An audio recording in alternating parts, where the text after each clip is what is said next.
Hello viewer, আসসালামু আলাইকুম। শুভেচ্ছা এবং স্বাগতম জানাচ্ছি আমার এখনকার ভিডিওতে। ভিউয়ার্স, আজকে এখন এই মুহূর্তে যে বিষয়টি নিয়ে আলোচনা করব সেটি হচ্ছে বাংলাদেশ পরিসংখ্যান ব্যুরোর পরিসংখ্যান সহকারী এবং জুনিয়র পরিসংখ্যান সহকারীর যে আগামী ৩১শে মে পরীক্ষা অনুষ্ঠিত হতে যাচ্ছে। আসলে পরীক্ষাটা কি পদ্ধতিতে হবে, অর্থাৎ এমসিকিউ হবে নাকি শুধুমাত্র লিখিত হবে, নাকি আবার এমসিকিউর পরে আবার লিখিত পরীক্ষা অনুষ্ঠিত হবে এবং কত নম্বরের পরীক্ষা অনুষ্ঠিত হবে।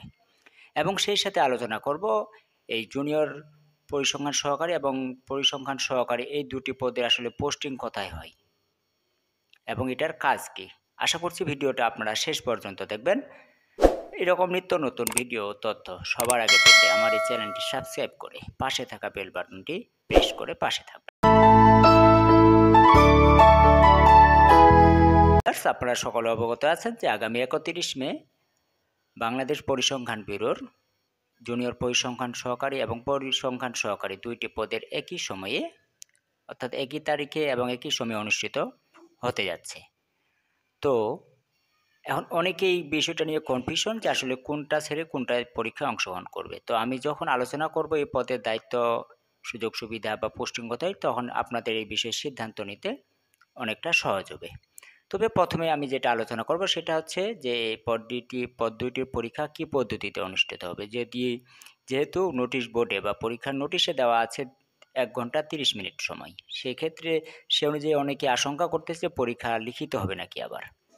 তো ভিউয়ার্স, আপনারা তো জেনে থাকবেন যে পরীক্ষার পদ্ধতি কিন্তু একটাই হয়। মোট কথা রিটেনের আগে যে দুঃখিত, যে আসলে মৌখিক পরীক্ষার আগে যে পরীক্ষা হয় প্রত্যেকটি কিন্তু লিখিত পরীক্ষা। লিখিত পরীক্ষার ধরন ২ টি, একটা হচ্ছে বর্ণনামূলক আর একটা হচ্ছে এমসিকিউ টাইপ।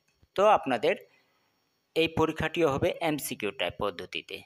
যদিও ৯০ মিনিট টাইম, তবে সময়ের কারণে কারণ এখানে আপনারা পরীক্ষা হলে দেখবেন যে এখানে ম্যাথগুলো অনেক কঠিন কঠিন টাইপের প্রশ্ন আসে।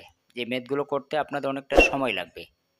হ্যাঁ, আমি যেটা বলছি যে আসলে ম্যাথ একটু কঠিন আসে সচরাচর, যেগুলো করতে সময় লাগে। এই কারণে ওনারা এই বিষয়ে সিদ্ধান্তটা নিয়েছে। তবে ৮০ নম্বরের পরীক্ষা অনুষ্ঠিত হবে। হ্যাঁ, ৮০ নম্বরের পরীক্ষা অনুষ্ঠিত হবে, ২০ নম্বরের মৌখিক পরীক্ষা অনুষ্ঠিত হবে। অর্থাৎ ৮০ নম্বরের এমসিকিউ পরীক্ষা হবে পরিসংখ্যান সহকারী এবং জুনিয়র পরিসংখ্যান সহকারী এই দুটোরই। আশা করছি আপনাদের পরীক্ষা পদ্ধতি নিয়ে ধারণাটা ক্লিয়ার হয়েছে। এখন আমরা যেটা আলোচনা করব যে আসলে জুনিয়র পরিসংখ্যান সহকারী এবং পরিসংখ্যান সহকারীর পদের দায়িত্ব কী এবং এদের পদায়ন কোথায় হয়। প্রথমে আলোচনা করি জুনিয়র পরিসংখ্যান সহকারীর। জুনিয়র পরিসংখ্যান সহকারীর পদটি যারা নিয়োগপ্রাপ্ত হবেন তারা মূলত যোগদান করে থাকে উপজেলা অফিসে, অর্থাৎ উপজেলা পর্যায়ে নিয়োগ পেয়ে থাকেন। উপজেলা অফিসে ওনাদের ঊর্ধ্বতন কর্মকর্তা থাকেন উপজেলা পরিসংখ্যান কর্মকর্তা, এবং উপজেলা অফিসে ২ জন জুনিয়র পরিসংখ্যান সহকারী থাকেন এবং একজন চেয়ারম্যান থাকেন। এটা নিয়ে মূলত ওনাদের মাঠ পর্যায়ে বিভিন্ন জরিপ শুমারি কাজ পরিচালনা শেষ করেন এবং এগুলো সম্পূর্ণ করেন। অর্থাৎ যারা জুনিয়র পরিসংখ্যান সহকারী পদে নিয়োগপ্রাপ্ত হবেন তাদের পোস্টিং হবে উপজেলা পর্যায়ে। হ্যাঁ, এ পদটির পোস্টিং যদিও উপজেলা পর্যায়ে, তো আপনাদের কি নিজ এলাকায় হওয়ার সুযোগ সুবিধা আছে কিনা? যদি পদ শূন্য সাপেক্ষে, অর্থাৎ কোনো উপজেলায় যদি পদ শূন্য থাকে সে সাপেক্ষে আপনারা নিজ জেলা বা উপজেলায় আপনারা পোস্টিং নিতে পারবেন। আর এদের কাজটা আমি আরেকবার বলছি, এটা কাজ মাঠ পর্যায়ে বিভিন্ন জরিপ এবং রিপোর্ট প্রস্তুত করা এবং সেগুলো জেলা অফিসে সেন্ড করা বা সাবমিট করা। এখন আলোচনা করব যে আসলে পরিসংখ্যান সহকারী পদটির কাজ কি বা এদের নিয়োগ কথা হয়, অর্থাৎ পোস্টিং কথা হয়। অর্থাৎ তো ভিউয়ার্স, ওই যে পরিসংখ্যান সহকারী পদটিতে যারা নিয়োগপ্রাপ্ত হবেন তাদের পদায়ন কিংবা পোস্টিং হয়ে থাকে মূলত জেলা অফিসগুলোতে। বিশেষ করে অনেক সময় বিভাগীয় অফিসগুলোতে হয়ে থাকে, তবে বেশিরভাগ সময় আপনাদের জেলা অফিসগুলোতে নিয়োগপ্রাপ্ত হয়ে থাকে। অর্থাৎ উপজেলা পর্যায়ে নিয়োগপ্রাপ্ত হবেন না। যারা পরিসংখ্যান সহকারী পদে নিয়োগপ্রাপ্ত হবেন তারা সরাসরি জেলা অফিসগুলোতে নিয়োগ পাবেন এবং তাদের ঊর্ধ্বতন কর্মকর্তা অর্থাৎ একজন উপপরিচালকের অধীনে পরিসংখ্যান সহকারীগণ কাজ করবেন। একটা জেলা অফিসে মূলত ৪ জন পরিসংখ্যান সহকারী থাকে, একজন উচ্চমান সহকারী, একজন অ্যাকাউন্ট্যান্ট এবং অফিস সহায়ক পদটি সেখানে থাকে, আর একজন তো বললাম উপপরিচালক থাকে একজন।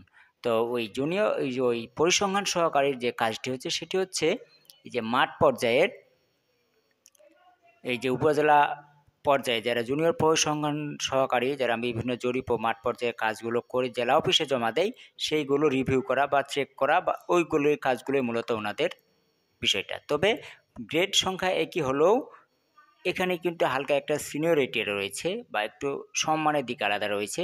যদিও গ্রেড একই, কিন্তু কাজ এবং সম্মানের দিক থেকে একটু জুনিয়র পরিসংখ্যান সহকারী থেকে পরিসংখ্যান সহকারী পদটি সম্পূর্ণ আলাদা, কারণ এনারা জেলা অফিসে কাজ করেন এবং জুনিয়র পরিসংখ্যানগুলো সহকারীর কাজগুলো মূলত এনারা মূল্যায়ন করেন বা রিভিউ করেন। এই কাজগুলো করার পরেই মূলত পরিসংখ্যান সহকারীগণ